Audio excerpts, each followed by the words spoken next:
आज है 27 जुलाई 2024 दिन शनिवार। नमस्कार, सुप्रभात। न्यूज छत्तीसगढ़ में आपका बहुत बहुत स्वागत है। इससे पहले आप छत्तीसगढ़ के कौन से जिले से न्यूज को देख रहे हैं, कमेंट में हमें जरूर बताइए। साथ ही डेली अपडेट रहने के लिए चैनल को सब्सक्राइब जरूर करें। अग्निवीरों को छत्तीसगढ़ में भी मिलेगा आरक्षण, सीएम विष्णुदेव साय ने किया ऐलान। छत्तीसगढ़ की साय सरकार ने अग्निवीरों को बड़ी सौगात दी है। मुख्यमंत्री विष्णुदेव साय ने फैसला लिया कि प्रदेश में भी अग्निवीरों को आरक्षण दिया जाएगा। इसे लेकर सीएम साय ने विधानसभा के मानसून सत्र के आखिरी दिन बड़ी घोषणा की। मुख्यमंत्री ने कहा कि छत्तीसगढ़ के अग्निवीरों को बताते हुए खुशी हो रही है कि प्रदेश सरकार अग्निवीरों को पुलिस आरक्षक, जेल प्रहरी जैसे पदों पर शामिल करने की सुविधा देगी। छत्तीसगढ़ के जिले में अगले 3 दिन बंद रहेंगे सभी स्कूल। देश के कई हिस्सों में इन दिनों बारिश का कहर देखने को मिल रहा है। कहीं नदियां उफान पर हैं तो कहीं बाढ़ से जनजीवन अस्त व्यस्त हो गया। कहीं भूस्खलन से तबाही मची है तो कहीं भूकंप के झटके पड़ रहे हैं। इसी कड़ी में भारी बारिश को लेकर बेमेतरा जिला प्रशासन ने आदेश दिए हैं। स्वदेश दर्शन 2.0 योजना में शामिल हुए बिलासपुर और जगदलपुर। तीर्थ स्थलों का होगा विकास। छत्तीसगढ़ की नैसर्गिक खूबसूरती और गौरवशाली आदिम संस्कृति को देखते हुए भारत सरकार के पर्यटन मंत्रालय ने अहम फैसला लिया। बिलासपुर और जगदलपुर को स्वदेश दर्शन 2.0 में शामिल किया गया। जशपुर की अप्रतिम प्राकृतिक स्थल मयाली बगीचे के विकास के लिए इसे उपयोजना चुनौती आधारित गंतव्य विकास में शामिल किया गया है। अब पूरा होगा स्काई वॉक का निर्माण। सीएम साय की बैठक ने लिया बड़ा फैसला। छत्तीसगढ़ के मुख्यमंत्री विष्णुदेव साय प्रदेश के कोने कोने तक विकास को पहुंचाने के लिए लगातार मेहनत कर रहे हैं। इसी तहत रायपुर के अधूरे स्काई वॉक के निर्माण को पूरा करने का फैसला लिया गया। ये फैसला सीएम साय की अध्यक्षता में हुई बैठक में लिया गया। इस बैठक में डिप्टी सीएम अरुण साव, क्षेत्र के सांसद समेत कई जनप्रतिनिधियों और विधायक शामिल थे।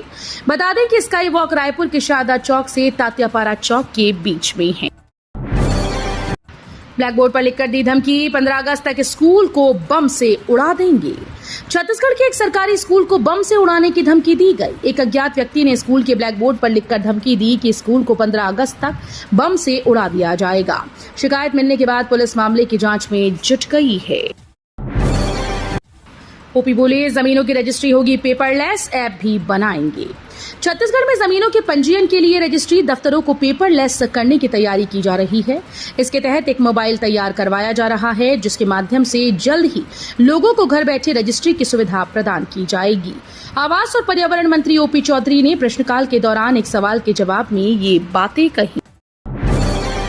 31 जुलाई तक छत्तीसगढ़ के इस यूनिवर्सिटी में एडमिशन ले सकेंगे छात्र। छत्तीसगढ़ में एडमिशन के लिए इंतजार कर रहे छात्रों के लिए अच्छी खबर है। पंडित रविशंकर शुक्ल विश्वविद्यालय ने एडमिशन की तारीखों को आगे बढ़ा दिया है। अब यहां 31 जुलाई तक प्रवेश की प्रक्रिया चलेगी। 26 से 31 जुलाई तक कॉलेजेस में कुलपति के आदेश के बाद एडमिशन देने का नियम है।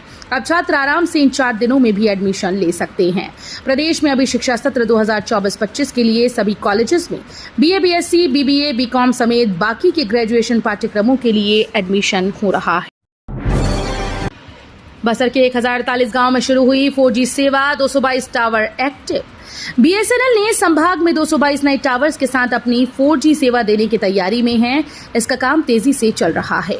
बस्तर संभाग के ऐसे इलाके जहां किसी भी कंपनी का नेटवर्क नहीं है, वहां पर BSNL 4G नेटवर्क उपलब्ध करा रहा है। बस्तर संभाग में बहुप्रतीक्षित पूर्ण स्वदेशी 4G सेवा को शुरू किया गया। बस्तर में 4G 2 स्तर में क्रियान्वित की जा रही है। पहले स्तर में बस्तर संभाग के दूरस्थ क्षेत्रों में 4G सैचुरेशन परियोजना के तहत लगभग 222 नए टावर्स की स्थापना होनी है। विष्णुदेव के सुशासन में तेंदुपत्ता संग्राहकों को सीधे मिल रही पारिश्रमिक राशि। बस्तर अंचल में तेंदुपत्ता को हरा सोना माना जाता है, जो वनांचल के संग्राहकों की अतिरिक्त आय का मुख्य जरिया है। गर्मी के दिनों में जब ग्रामीणों के पास ना तो खेतों में काम होता है, ना ही घर में, तब इस तेंदुपत्ता यानी हरा सोना का संग्रहण उन्हें मेहनत व संग्रहण के आधार पर भरपूर पारिश्रमिक देता है। वनांचल में रहने वाले ग्रामीणों के लिए तेंदुपत्ते के प्रति मानक बोरे की दर में हुई वृद्धि भी खुशियां जगा दी हैं। छत्तीसगढ़ में लगातार 3 दिन बारिश के बाद मिली राहत। इस दिन से फिर सक्रिय होगा मौसम। राजधानी समेत छत्तीसगढ़ में लगभग 3 दिनों तक हुई लगातार बारिश के बाद अब सिस्टम थोड़ा कमजोर हो गया है। इसके कारण आने वाले कुछ दिनों तक बादल छाए रहेंगे, लेकिन भारी बारिश नहीं होगी। रुक रुक कर बारिश होती रहेगी, हल्की बौछारें पड़ेंगी। अगले सप्ताह अगस्त की शुरुआत से ही सिस्टम के दोबारा सक्रिय होने की संभावना है। सीएम विष्णुदेव साय ने कहा, देश के स्टील उत्पादन में छक्का 20% योगदान। क्लाइमेट चेंज की चुनौती से निपटने के लिए दुनिया ग्रीन स्टील की ओर रुख कर रही है। स्टील के उत्पादन में अग्रणी राज्यों में से एक होने के नाते ग्रीन स्टील छत्तीसगढ़ के लिए भी बड़ी संभावनाएं लेकर आया। इससे न केवल कार्बन उत्सर्जन के लक्ष्यों को प्राप्त करने में हमें मदद मिलेगी, अपितु इस क्षेत्र में नवीन पहल कर हम बड़ी आर्थिक उपलब्धियों की संभावनाओं का द्वार खोल सकते हैं। सड़क हादसों पर लगाम लगाने वाहन चालकों की आंखों की जांच के लिए अभियान चलाएगी सरकार। छत्तीसगढ़ में बढ़ती सड़क दुर्घटनाओं के मद्देनजर राज्य सरकार ने चिन्हित 104 ब्लैक स्पॉट को सुधारने की घोषणा की। साथ ही वाहन चालकों की आंखों की जांच को लेकर अभियान चलाया जाएगा। जिन्हें जरूरत होगी उन्हें चश्मा वितरण किया जाएगा। सड़क दुर्घटना विषय पर मानसून सत्र के चौथे दिन लंबी चर्चा हुई। सदन गरमाया भी। भाजपा विधायक अजय चंद्राकर ने इस मुद्दे पर सरकार को घेरा, साथ ही कई सवाल भी खड़े कर दिए। नगरीय निकायों में हर वार्ड में लगेगा शिविर, समस्याओं का होगा निराकरण। प्रदेश के सभी नगरीय निकायों में आज 27 जुलाई से 10 अगस्त तक जन समस्या निवारण पखवाड़े का आयोजन किया जाएगा। इस दौरान नगर निगमों, नगर पालिकाओं और नगर पंचायतों में वार्डवार शिविरों का आयोजन कर समस्याओं का निदान किया जाएगा। उप मुख्यमंत्री और नगरीय प्रशासन व विकास मंत्री अरुण साव ने जन समस्या निवारण पखवाड़ा में नागरिकों की समस्याओं को हल करने विभागीय अधिकारियों, नगर निगमों के आयुक्तों, नगर पालिकाओं और नगर पंचायतों के मुख्य नगर पालिका अधिकारियों को समुचित इंतजाम के निर्देश दिए। महासमुंद कलेक्टर ने कृषि, पशुपालन और मछली पालन विभाग की बुलाई बैठक। छत्तीसगढ़ में विष्णुदेव साय की सरकार में राज्य के हर एक जिले तक विकास को पहुंचाने की कोशिश की जा रही है। यहां प्रदेश के मुख्यमंत्री विष्णुदेव साय देश के बड़े बड़े उद्योगपतियों से मिल रहे हैं और प्रदेश में उद्योग के विकास के लिए मेहनत कर रहे हैं। वहीं प्रदेश के जिलों के कलेक्टर भी प्रदेश के विकास में साय सरकार की मदद कर रहे हैं।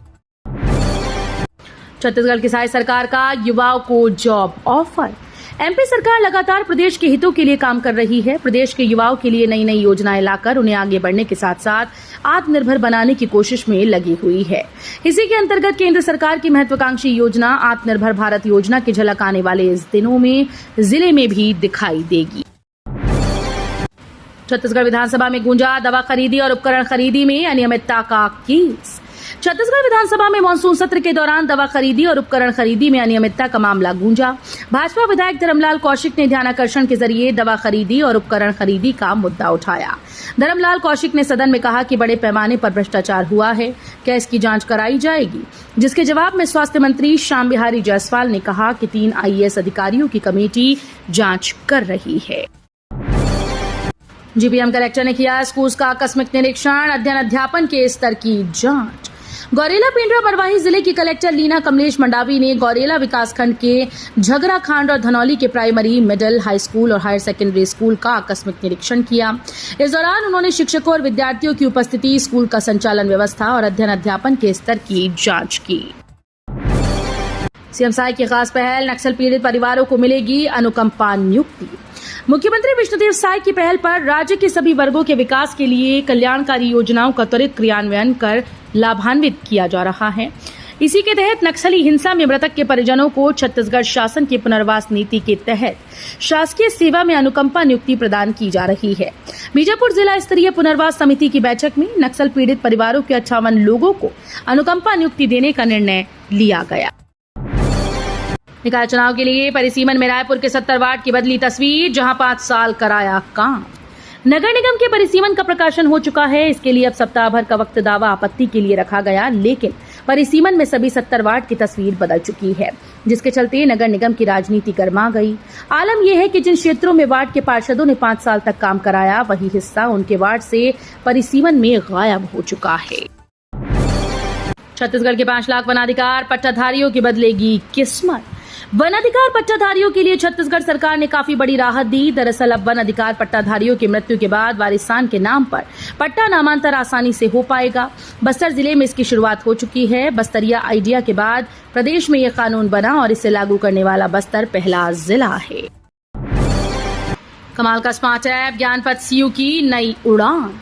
डिजिटल क्रांति के क्षेत्र में गुरु घासीदास केंद्रीय विश्वविद्यालय ने एक नई उपलब्धि हासिल की है। स्टूडेंट के लिए स्मार्ट ऐप का निर्माण कर राज्य का प्रथम विश्वविद्यालय बन गया। वहीं देश भर के 44 केंद्रीय विश्वविद्यालय में एंड्रॉइड और iOS यूजर प्लेटफॉर्म पर ऐप लॉन्च करने वाला भी प्रथम संस्था होने का गौरव हासिल किया। आधुनिक कृषि क्षेत्र में खैरागढ़ की सावित्री बनी रोल मॉडल। छत्तीसगढ़ के खैरागढ़ जिले के ग्राम मुकुंद खपरी की रहने वाली विहान समूह की सदस्य सावित्री साहू जिले में ड्रोन दीदी के नाम से जानी जाती हैं। जिले की एकमात्र ऐसी महिला है जो ड्रोन से आधुनिक खेती करती है। खेती में अपने परिवार का हाथ बटाने के साथ साथ ड्रोन से उनका खेती का काम आसान हो गया है। ड्रोन से समय की बचत के साथ साथ पानी और दवाइयां की मात्रा भी कम लगती है। रायगढ़ में कोल माइंस का विरोध, बैठकों का दौर जारी। छत्तीसगढ़ के रायगढ़ जिले में छोटे बड़े सैकड़ों उद्योग स्थापित हैं। अब जिले के खरसिया विधानसभा के बर्रा कोल ब्लॉक का आवंटन वेदांता एल्यूमिनियम को किया गया। ऐसे में कुर्रू सहित कई गांव के लोगों ने इसका विरोध शुरू कर दिया। ग्रामीणों का साफ तौर पर कहना है कि वे अपनी जमीन नहीं देना चाहते। ऐसे में ग्रामीणों के बीच बैठक का दौर चल रहा है। बालोद की भर्ती प्रक्रिया में गड़बड़ी का आरोप, अर्धनग्न होकर युवा बेरोजगारों ने किया प्रदर्शन। बालोद जिले के युवा बेरोजगारों ने जिले में निकली 67 पदों के लिए भर्ती के विरोध में शुक्रवार को अर्धनग्न होकर कलेक्ट्रेट के बाहर प्रदर्शन किया। युवा बेरोजगारों की मांग है कि इस भर्ती को संशोधित किया जाए या फिर तत्काल रद्द कर दिया जाए। इसके बाद प्रशासन ने प्रदर्शनकारियों के डेलीगेट्स को चर्चा के लिए भी बुलाया। प्रदर्शनकारियों ने मुख्यमंत्री के नाम ज्ञापन सौंपा।